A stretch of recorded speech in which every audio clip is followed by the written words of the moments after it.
I think the best men are those who've been broken by life and have pulled through, have come out the other end. Why? Because they've been forced by circumstances to drop the illusion of their strength and power. They've known that they couldn't keep that going. They've hit rock bottom and they've had to reach out and say, I can't cope. I am in an infantile position. Yeah, help me. Men become rather glorious when that's happened to them. But don't ever sell out for the temporary reward of what the opportunity is today. Believe in the bigger picture. Believe that all these things are just moments building the wave for the big moment to come. Always plant the seeds of hard work and integrity and honor today, and then every day you water them and nourish them. Believe in them. Because if you wake up every day and tell yourself that you're powerful, I guarantee you will start feeling powerful. But every day you wake up and you start your day by saying that you hate yourself. You wake up every day and say, I am the way I am because of what I went through. You wake up every day and self-identify with your trauma because it is easier to stay hurt than it is to heal. It is easier to keep the knife inside the wound than pull it out and bleed out every single ounce of pain that you ever went through. That is easier. It's that you went through something bad and you believed them. You won't die. And if you do die, you won't care because you'll be dead. Best case, you win. Worst case, it won't matter. If you believe it, if you really believe that you could be something, if you have that little voice in your head saying, hey, you got talent, you could do this, then follow that voice.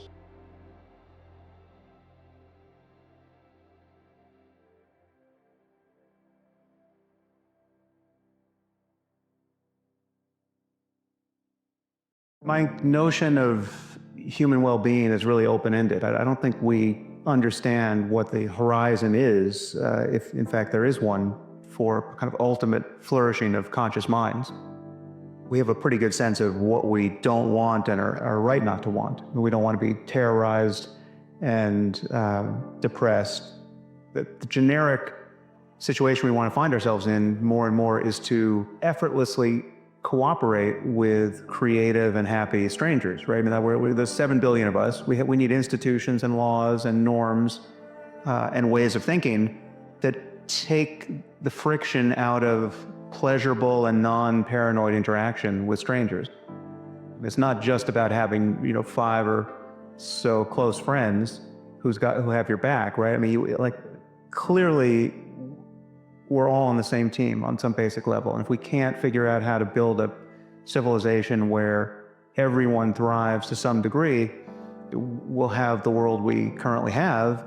We're in a situation now where I think it's reasonable to worry that our default state of partisanship and tribalism and rational fear of the incompatible aims of other groups and other people is unsustainable in the presence of more and more destructive technology. I think we have to get our act together psychologically and socially in a way that we haven't yet.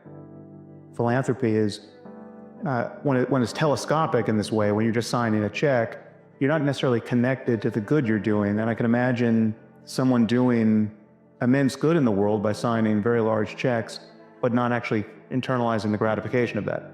Some level, we have to be aware of the possibility of rowing in 2 boats simultaneously. Is what the effects are in the world of how we're living. So, we want to have a good impact on others, but we actually want our conscious states of psychological pain and pleasure to be mapped in some rational way to the kinds of effects we're having. Having our beliefs map onto reality to some degree is obviously good, because if they're not, you're just bumping into hard objects. If your map is completely wrong, you are bound to suffer, right? So we have to be in a situation where radical ignorance can't be bliss. It may be useful to have a slightly delusional self-serving bias, right? To think you're coming off better than you are. Like it may give you more enthusiasm for your life or more confidence. That's one principle. So I think we want our beliefs to be true in some basic sense. And therefore, we want to be open to new evidence and better arguments perpetually. If you close yourself off, if you say, well, listen, I'm done thinking about reality, and I know what's true, then again, when more data comes in, when something surprising, when one of your intuitions proves to be faulty, if you can't error correct, again, you're just going to fall out of alignment with what's going on in the world and what other people think is true. So really the only mechanism we have to do that is human conversation. We have to be open to having other people point out errors in our thinking, and in the conversation we have with ourselves, we have to do likewise. We have to be continually open to the possibility that we might be wrong, and in fact, we're very likely to be wrong a lot of the time. And so then, hence the virtue of getting educated and surrounding yourself with smart people and reading good books and just exposing yourself to the kinds of lessons that other people have learned over thousands of years and are learning in real time. Most of what people care about can be thought of as a skill. Right? I mean, well-being is a skill. Not suffering unnecessarily is a skill. Regulating, noticing your emotional life and regulating negative emotion is a skill. So, I have a meditation app, and meditation is a skill. It's a very useful one, and I'm spending a lot of time teaching what's now referred to as mindfulness meditation. And the moment you begin practicing mindfulness, which is just learning to pay close attention to the nature of your experience. You're not adding anything to your experience. You're just noticing what it's like to be you moment to moment, but in a way that is not reactive. You're not grasping at what's pleasant or pushing what's unpleasant away. Let's say you have a fear of public speaking, right? So you're about to go out on stage and you feel anxiety. The default state of someone who doesn't want to have that experience is to try to is one to, in advance worry about that experience. I mean, the anxiety is kindled just by the mere thought of what you have to do.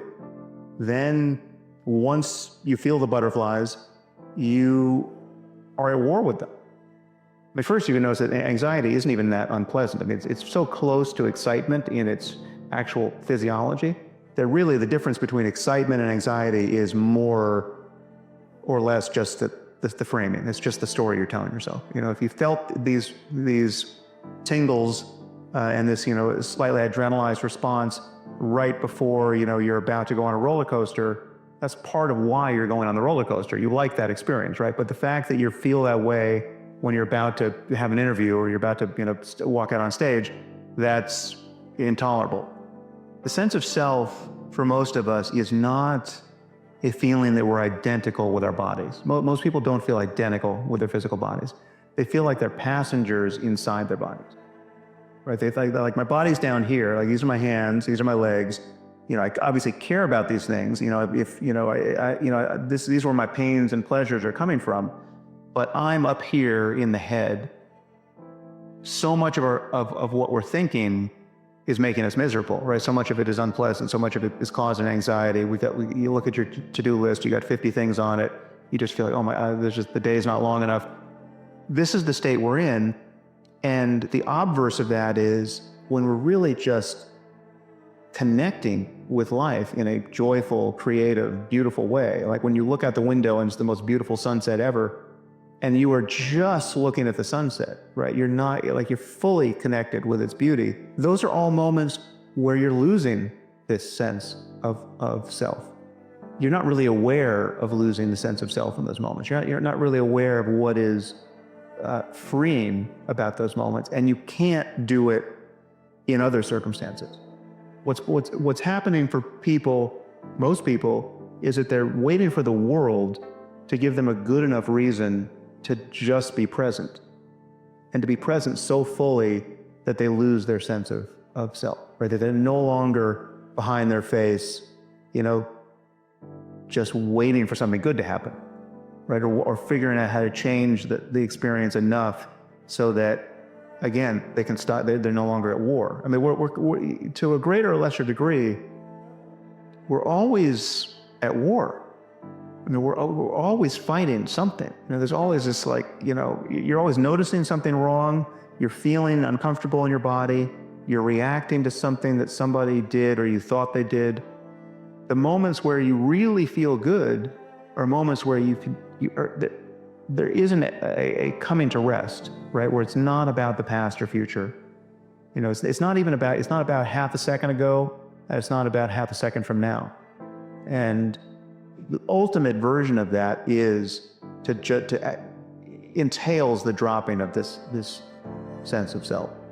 For me, flourishing is a matter of spending your time pleasantly and happily and creatively. Every moment when someone asks you, well, you know, that last hour, that last day, that last week, that last year, do you feel good about that? Was that a good use of your time? That remembering self, that retrospective gesture, that's where people worry about things like meaning.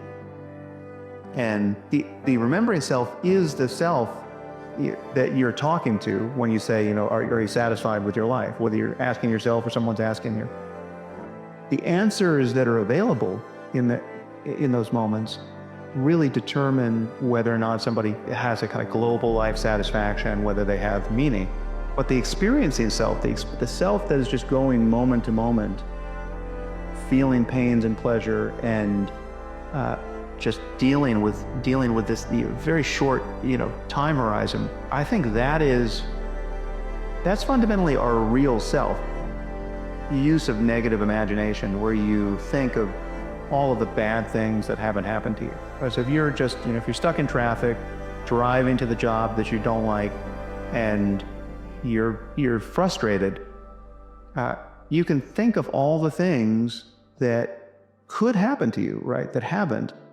And if any one of them happened to you, you would consider your prayers answered if you could just be returned to this moment, right? Like you haven't been diagnosed with cancer, right? You've got two young kids, say, you know, you want to live to see them grow up, and you could be the guy who today is going to find out you've got 2 months to live. That's just more thinking, but it can have a profound effect. You can reframe your experience in a way that doesn't actually change anything material about your circumstance, and it can let the light in.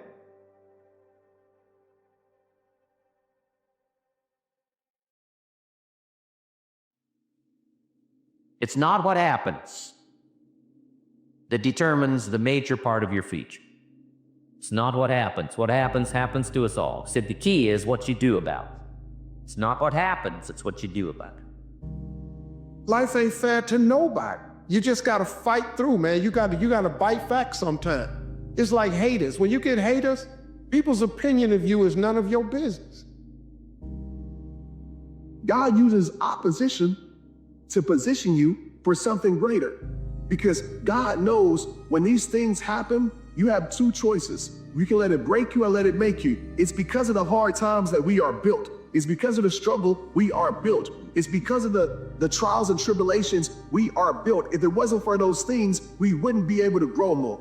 But what a lot of us do, we take it as this isn't fair. We start silencing our gift. We start moving away from our greatness. We stop living the life that was created for us. And we let these things that were meant to build us break us.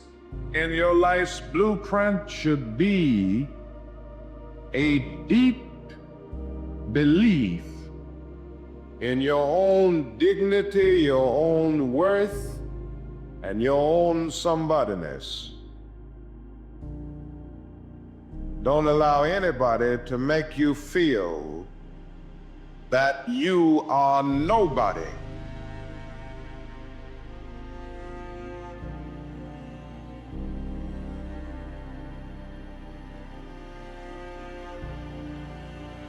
You want to fix imposter syndrome and people pleasing? Learn how to stand in front of the mirror.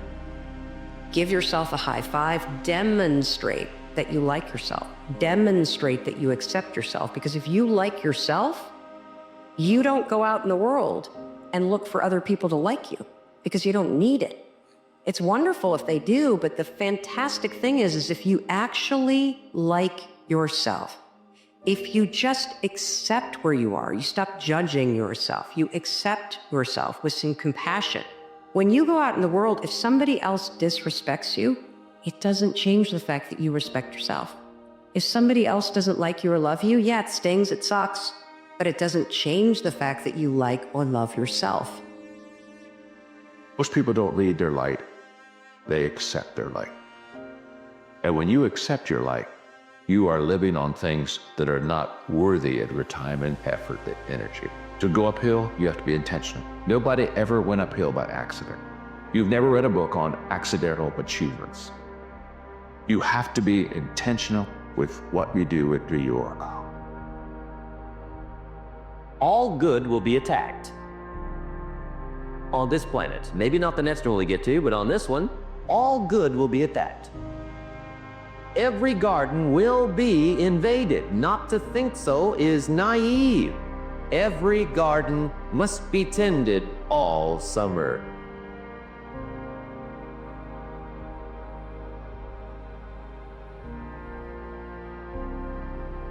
Do you want the emotion or do you want progress? Because you can't have both. I'll give you an example. You're at the gym, you're curling, you're rep 8, and your body starts to fire off those signals in your brain and it goes, stop, it hurts. If you stop, you get the emotion, you don't get the progress. That where the pain stops is when the work starts. So you either get the emotion or you get the progress, but you can't have both. But God gave you the light, and you just shining. Even when they try to stop you, you still shining. Even when they try to slow you down, you still shining. Even when they try to come against you, you still shining. Even when they use their tactics to try to hurt you and kill your vision, you bring more light to it and you keep shining. You have to understand this truth. I understood this in my life. Everybody ain't meant to handle the light. When somebody has darkness in their soul, when somebody has darkness in their spirit, when somebody is bitter and you becoming better, everybody can't handle the light of greatness. Everybody can't handle the light of calling. Everybody can't handle the light of you being who you are. You've been ordained to be able to do what you've been called to do. Everybody can't handle that because everybody ain't that. I say to you, the universe is calling you. The voice of greatness has called me, and I'm afraid to answer.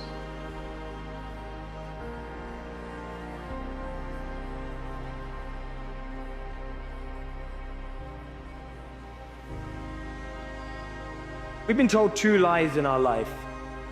The first lie is, you're nothing. You're not worth anything. That's the first lie. The second lie we've all been told is you can be anything. It's not true. The way we're wired defines what we can do with that wiring. And therefore the truth is, you can't be anything you want, but you can be everything you are. Perspective affects and impact how you see the world, how you see people, how you see circumstances, but also it affects and impact how you do things, right? Like I always say, perspective drives performance. You can have all the resources in the world, but the incorrect perspective. And a cat that has no resources with the right perspective will annihilate you, right? Because they're driven by the perspective of what they're doing and how they're doing. You can have all the resources in the world with the wrong perspective and not make hay, not make no ground on the mission and the purpose of what you're trying to accomplish. It won't be easy. It will be hard because life is hard. That's what life is. And these challenges that you face, they're gonna do their best to take you down. Do not let them. Stand up, dig in. Line up those problems and confront them, face them, fight them. Do not let them bring you down. In fact, let those challenges raise you up. Let them elevate you. We're all put here for a fucking reason. And it's not to go over here and beat on this drum about what should be and what's not fair. The world will never be fair. The world will never, ever be fair. Someone will always have an easier path than you. Regardless of how difficult you think your path is, there's lots of people out there who have had that same path and actually won huge with that path. Let the adversity you face today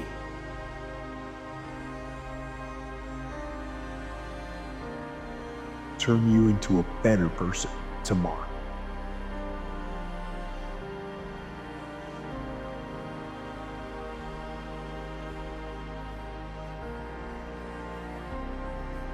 Transformation and change is possible, but it's not very probable. The probability is low, but the possibility is high. Everyone has the opportunity to change, but the path is long, hard, and often requires big amounts of tragedy, stress, and turmoil to even get someone to have that opportunity to take that path. I also believe that people don't change for people. I think people change for themselves when they realize that if I don't change, then that's not good for me. But the probability of that happening is low until something massively painful or drastic happens in their life. How you do anything is how you do everything. This ain't saying, oh man, I gotta do this the way I do that. That's little boy talk. We talking mentality, we talking spirit, we talking disposition. We talking about how we show up and how we work for what we say we want without letting situations, circumstances, and people dictate what we bring into an environment every single day. I'm gonna say it again, not letting situations, circumstances, and people dictate what we bring into an environment every single day. We got very few things that we can control in this life. Change the meaning that you give things in your life. Meanings are everything. How you define your life will tell a lot about how far you go with your life. When you're serious about change, you don't say easier said than done.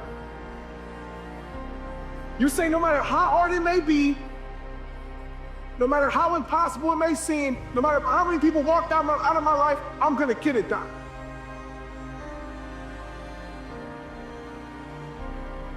That we don't realize that half the time, the thing that's weighing us down, the thing that's holding us back is what we're holding on to.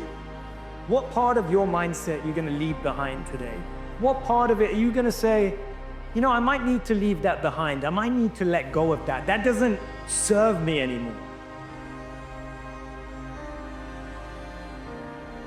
Sit on your bed one day and ask yourself, what remarkably stupid things am I doing on a regular basis to absolutely screw up my life? And if you actually ask that question, but you have to want to know the answer, right? Because that's actually what asking the question means. It doesn't mean just mouthing the words. It means you have to decide that you want to know. You'll figure that out so fast it'll make your hair curl. You're perfectly capable of thinking. God only knows how. You're perfectly capable of immense feats of imagination and dream and fantasies. God only knows how you do all of that. What would happen if you consulted yourself about the best possible outcome for you? You might get an answer. So you may sit there and look at yourself, and maybe you're even buying into the media. Maybe you're even believing that because you were born a certain race, or you were born to certain parents, or you had shitty parents, or you suffered from depression, or all these other things that they put in your face to give you the exact excuse as to why you can't achieve what it is you want to achieve. You need to understand one thing, and that's this. Your hardships, your challenges, your situation will either be the reason you don't make it, or it will be the story you tell when you do make it, and you get to make that choice. The other thing is, take full responsibility for your life. We can either accept conditions as they exist, or we can take the responsibility to change them. gotta chase that dream before you die, man. Bishop Jake said one time, Bishop Jake said, I would hate to die and never do the thing I was born to do. It isn't me.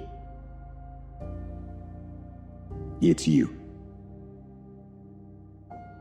But it isn't me that changes you, it's you. You set the small goals, you achieve those goals, then set some more and achieve those and set some more goals, maybe a little bit bigger, but not that much bigger. Just start. Start small. Start with changing tomorrow morning, just tomorrow morning. Get that squared away. And then move on to the next day and the next, and move your life to a better place. One little step, one little victory at a time.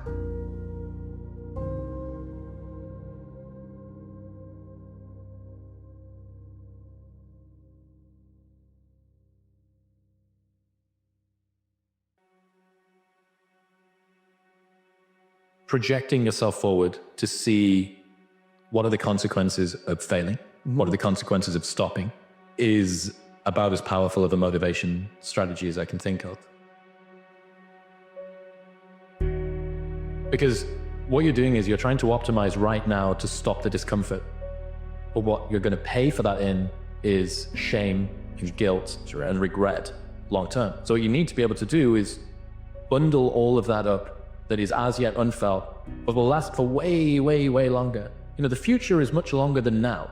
The future is going to extend out up until the day that you die, and the now is just for now. And even 130 hours is just 130 hours. And you get to look back, and do you look back with pride and glory, or do you look back with shame and guilt? The reason you need profound things is because life is actually a profound problem for everyone. I mean, you can shelter back and live a very conservative existence, and it doesn't stop you from having to face the ultimate questions of life. It would be better if you could, I think, if you could confront them full on. There are going to be times when you're in an emergency room and, you know, prone to panic and to cry and to break down and to collapse and to be of no use to anyone around you. And that's not the right way to be. The right way to be in a situation like that is to be strong and reliable, and I don't think you can do that without being wise.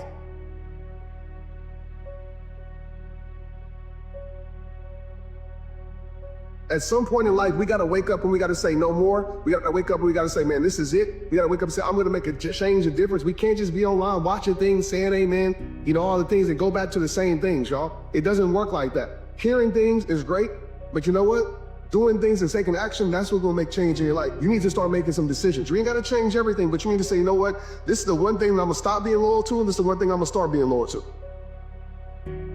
You've had enough disappointment. Sometimes your brain doesn't want to get disappointed, so it's a permanent problem. No problem is permanent. Only your soul is permanent. Nothing's forever. Everything changes. Everything eventually ends and something new begins. That's part of life. Those are the seasons of life. You have to lose your fear of failure. Failure is a part of the process. People who never fail, never try. You have to fail. You got to get it wrong to get it right. You learn nothing from winning. You only learn from your failures.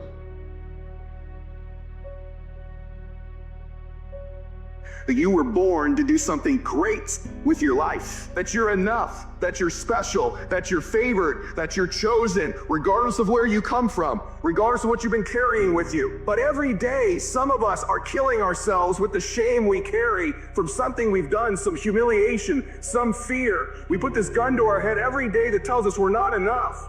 We're not strong enough, pretty enough, smart enough, favored enough. That we're doomed, and we carry these guns in our head every day that shame us, that take our confidence from us, that steal our joy. And there's a better way forward. You can put those things down in your life. You could decide today that you were born to do something great. Without commitment, you'll never start. But more importantly, without consistency, you'll never finish. Keep working, keep striving, never give up, fall down 7 times, get up 8. Ease is a greater threat to progress than hardship. In life, you don't have just one shot. You see, the only difference between you and anybody that has created the things that you want in life is that they just kept shooting over and over and over and over again until they got what they wanted. In life, you have an infinite number of shots. Lots of hierarchies to attempt to climb, and if you fail in one, go try in another. But the point is, you're still trying to aim for the top, and what the hell are you gonna do if you don't try to aim for the top? You know, flap about uselessly and whine about your life? It's not helpful. It'll just make you miserable. You're not reliable to anyone. You can't help out in a crisis. I don't care what you're gonna do, but go out there and make something of yourself for God's sake. Be an honest person and work and get to the top of whatever it is that you want to get to the top of. You know, and stand up for yourself like a respectable human being and be a bit of a light on the world instead of a blight. There are people who come in your life sometimes to be there for a season. They weren't meant to be there always. Sometimes we find ourselves hooked up with people that we think are there for a lifetime, but they were only supposed to be there for a season. There are people who come in your life like boosters for a rocket. If you ever watch a rocket go into space, the boosters fall off when it reaches a certain altitude.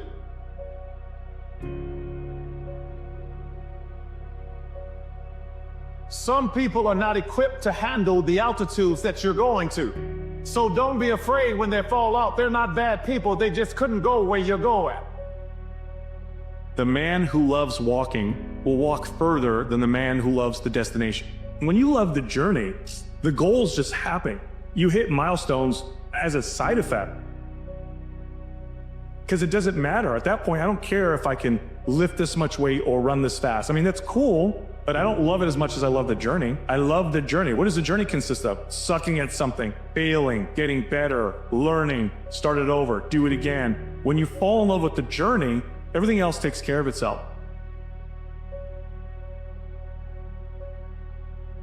If you can keep your head when all about you are losing theirs and blaming it on you, if you can trust yourself when all men doubt you, but make allowance for their doubting too, if you can wait and not be tired by waiting, or being lied about, don't deal in lies, or being hated, don't give way to hating, and yet don't look too good nor talk too wise.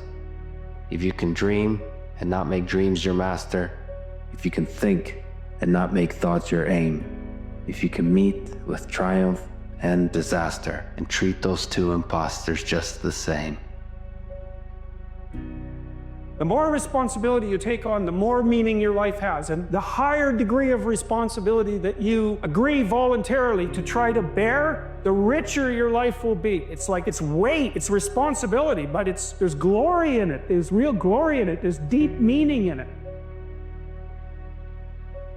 Yes. Life can be overwhelming. That's the way life works. It is testing you. It is going to throw problems at you, and it is going to throw them at you all at the same time. This is the way life works. Murphy's Law. It is easy to feel beaten when you're faced with all those problems at once. But let me tell you, that does not mean give up fighting. In fact, it means the opposite. It is time for you to fight harder, to dig in, to go on the warpath, to assess what the problems are and decide which one you are going to attack first.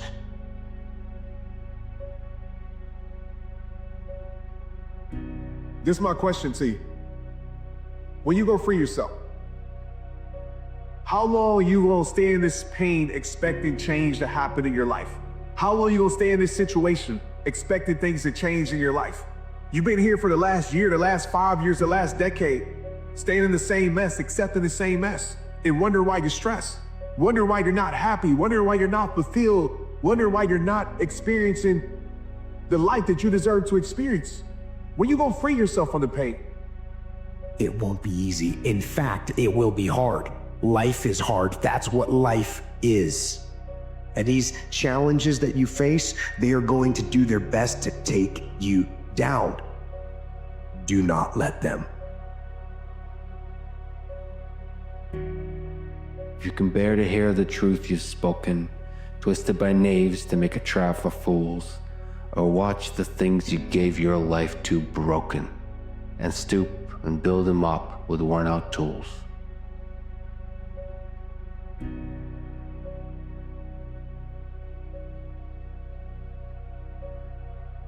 You have to understand that every portion of your life is designed with a purpose in mind. You don't have dreams without tests. You understand? And everything you're going through is God preparing you for what you asked for. So when you get tested, it's actually God preparing you for what you asked for. You got to have hardships, setbacks, missteps. The only way to learn how to get up, you got to fall. Only way to learn how to get over, you got to be under. The only way to learn how to win, you got to lose. Only way to appreciate the laughter, you got to be crying. You would not appreciate the sunshine if it didn't rain. Stand up. Dig in. Line up those problems and confront them, face them, fight them. Do not let them bring you down. Instead, let these challenges raise you up. Let them elevate you.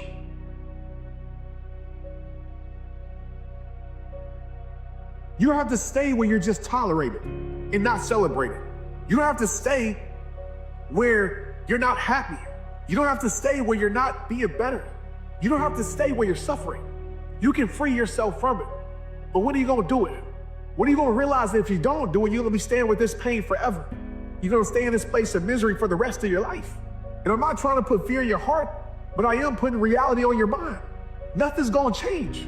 At some point, if it serves no purpose in your life, for your life, you gotta free it from your life. And I know it's easier said than done, but you know it's a lot harder? Staying in pain for the rest of your life. You know it's a lot harder? Staying in chaos for the rest of your life. You know it's a lot harder? Staying in misery for the rest of your life.